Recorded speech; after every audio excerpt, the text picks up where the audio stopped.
जय हिंद। आप सभी का स्वागत है आपके अपने YouTube channel Rahul talent institute में। दोस्तों आज की इस वीडियो में हम लोग बात करेंगे वज्र गुणन विधि के बारे में। दोस्तों बहुत सारे स्टूडेंट जो है कई तरह से दो चर वाले रैखिक समीकरण को सॉल्व कर लेते हैं। विलोपन विधि, प्रतिस्थापन विधि, ग्राफी विधि, हर समीकरण को सॉल्व कर लेते हैं, लेकिन वज्र गुणन विधि उन्हें समझ में नहीं आता है। अगर आप भी जो है वज्र गुणन विधि सीखना चाहते हैं और उसे अगर आप परेशानी से अगर आप झेल रहे हैं उस चीज़ को, वज्र गुणन विधि को सीखने में, तो इस वीडियो के बाद जो है आप वज्र गुणन विधि सीख बिल्कुल आसान तरीके से समझ जाएंगे। तो दोस्तों चलिए ध्यान से आपको जो है वीडियो शुरू से अंत तक आपको देखना है। चलिए देखते हैं। सबसे पहला जो आपको क्वेश्चन इस तरह से दे रखे होंगे, यानी ये हो गया पहला समीकरण, ये हो गया दूसरा समीकरण। आप जो है स्टार्टिंग से वीडियो देखिए अंत तक, समझ में ना आए फिर आप में कमेंट करके बताइए। देखिए आपको 8x प्लस 5y बराबर 9 और 3x प्लस 2y बराबर 4, इस तरह से आपको समीकरण कुछ दे रखे होंगे। अब क्या करना होगा आपको इस तरह से सेम लिखना होगा। देखिए आप सबसे पहले क्या करेंगे, तो ये बराबर 9 है, लेकिन इस समीकरण को हम शून्य के बराबर लिखेंगे, यानी शून्य के बराबर इसको हम लिखेंगे। तो 8x हो गया प्लस का 5y। अब शून्य के बराबर कैसे लिखेंगे, तो बराबर के उस पार प्लस का 9 है, इस पार आएगा तो माइनस का 9 बराबर 0 हो गया। इसको हम जो है समीकरण फर्स्ट मान लेंगे, ठीक ना। ये हो गया हमारा समीकरण फर्स्ट।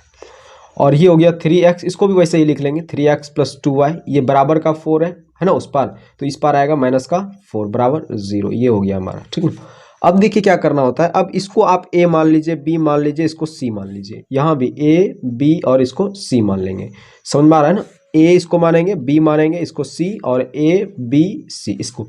अब देखिए अगर सबको हम a b c ऐसे मानने लगे तब तो ये भी a हो जाएगा, ये भी a हो जाएगा, ये भी b हो जाएगा, और ये भी b, और ये c और ये c, उससे कोई फर्क नहीं। तो 1 2 a1 इसको हम मान लेते हैं, a1 इसको a2 मान लेंगे, इसको b1 इसको b2 मान लेंगे, इसको c1 इसको c2 मान लेंगे। ये हम लोग मान लेते हैं। तो a1 बराबर क्या हो गया 8। हम देखिए सिर्फ अचर संख्या मानना होता है, चर संख्या नहीं। चर का मतलब होता है जिसका मान चेंज होते रहता है। x का मान हमेशा चेंज होते रहेगा, y का मान हमेशा चेंज होते रहेगा। तो यहाँ जो मानना है वो, यहाँ जो रखना है वो अचर संख्या रखना है, यानी जो संख्या है। उसके बाद b1 क्या हो जाएगा, तो b1 आपका हो जाएगा 5। c1 क्या हो जाएगा, तो c1 हो गया माइनस का 9। ये चिन्ह लेकर रखना है आपको, ठीक। यहाँ देखिए प्लस का चिन्ह था तो प्लस रख दिए, प्लस लिखना नहीं होता है आपको पता है। उसके बाद a1 हमने रख दिया। अब इसको हम क्या कहेंगे, तो a2 कहेंगे। इसको क्या कहेंगे, a2। तो a2 बराबर क्या हो गया 3, और b2 बराबर क्या हो गया 2, और c2 बराबर क्या हो गया भाई, तो c2 बराबर हो गया माइनस का 4। ये हो गया हमारा, ठीक है। अब देखिए अब आपको क्या करना होता है, यहाँ पे लिख लेना है आपको वज्र गुणन विधि से, जिस विधि से आप सॉल्व कर रहे हैं, वज्र गुणन विधि से, वज्र गुणन विधि से। अब आपको क्या करना है, वज्र गुणन विधि से आपने लिखने के बाद अब देखिए आपको क्या करना है। अब जो है आपको सूत्र लिखना है। क्या सूत्र लिखना है, तो ये हमने लिख दिया x, इसके बराबर जो है y रखना है आपको इसी तरह से लिख के, और इसके बराबर आपको जो है क्या लिखना है 1, और इस तरह से आपको लिख देना है। अब देखिए आपको सूत्र कैसे लिखना है, सिंपल सा देखिए तरीका। देखिए आपको क्या करना है, BC लिख देना है, CA लिख देना है, और AB लिख देना है। BC CA AB, BC CA AB, इस तरह से आपको लिख देना है, ठीक।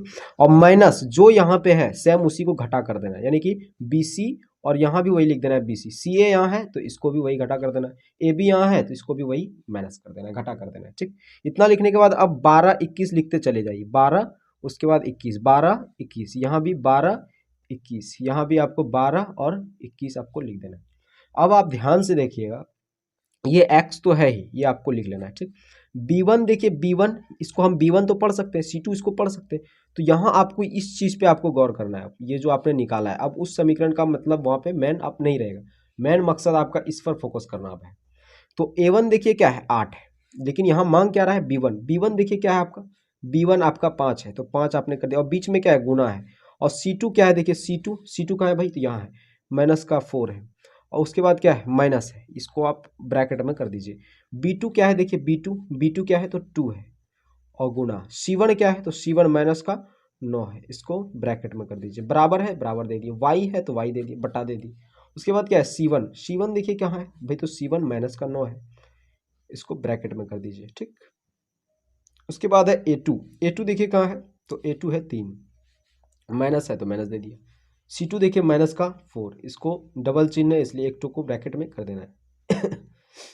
a1 देखिए कितना है 8 है, 8 कर दिया हमने, बराबर 1 बटा a1 देखिए कितना है भाई, तो a1 है 8, गुना b2 कितना है, देखिए b2 है 3, और माइनस a2 देखिए कितना है भाई, तो A2 आपका कितना दे रखा है, A2 3 दे रखा है, और B1 कितना दे रखा है, तो B1 5 दे रखा है।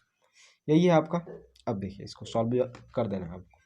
तो ये x है आपका, आपको लिख लेना है सिंपल सा, x हमने लिख दिया।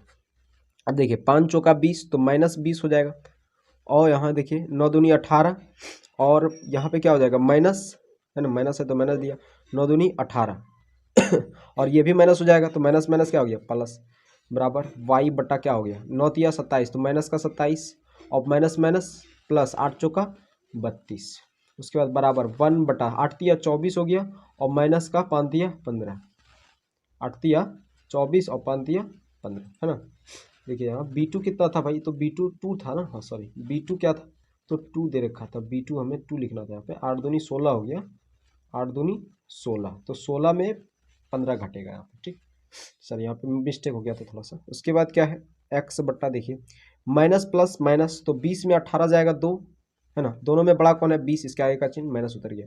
उसके बाद y बट्टा क्या है, तो minus plus minus plus minus, तो 27 में 32 तो घटेगा नहीं, तो 32 में 27 घटा दिए कितना होगा 5, है ना, 32 में 27 घटाएंगे 5। अब देखिए दोनों में बड़ा कौन है, प्लस का चिन्ह, तो प्लस का चिन्ह हो जाएगा। 1 बटा क्या हो गया, देखिए 16 में 15 घटेगा 1, अब क्या हो जाएगा, तो x बटा -2 है, और बराबर 1 y बटा 5 बराबर 1 बटा 1। तो आपको क्या करना होता है, अब अगला स्टेप, इसके बराबर का हम इसको लिखेंगे और इसके बराबर का हम इसको लिखेंगे। तो x बटा -2 बराबर 1 बटा 1, और y बटा 5 बराबर 1 बटा 1। अब देखिए x बराबर क्या हो जाएगा, माइनस का 1, ये गुना गुना करेंगे क्या, कोना कोनी, तो x गुना 1 तो x, और -2 गुना 1 तो माइनस का 2, ये हो गया आपका एक आंसर। और y बराबर क्या हो जाएगा, तो 5, ये आपका क्या हो गया आंसर हो गया, ठीक ना। तो उम्मीद करता हूँ आपको ये चीज़ समझ में आ गया होगा, वज्रगुणन विधि। आप इसे जो है आराम से एक स्क्रीनशॉट लीजिए और खुद से बनाने का प्रयास जरूर कीजिए। तो दोस्तों मिलते हैं अगले वीडियो में, तब तक के लिए जय हिंद, जय भारत।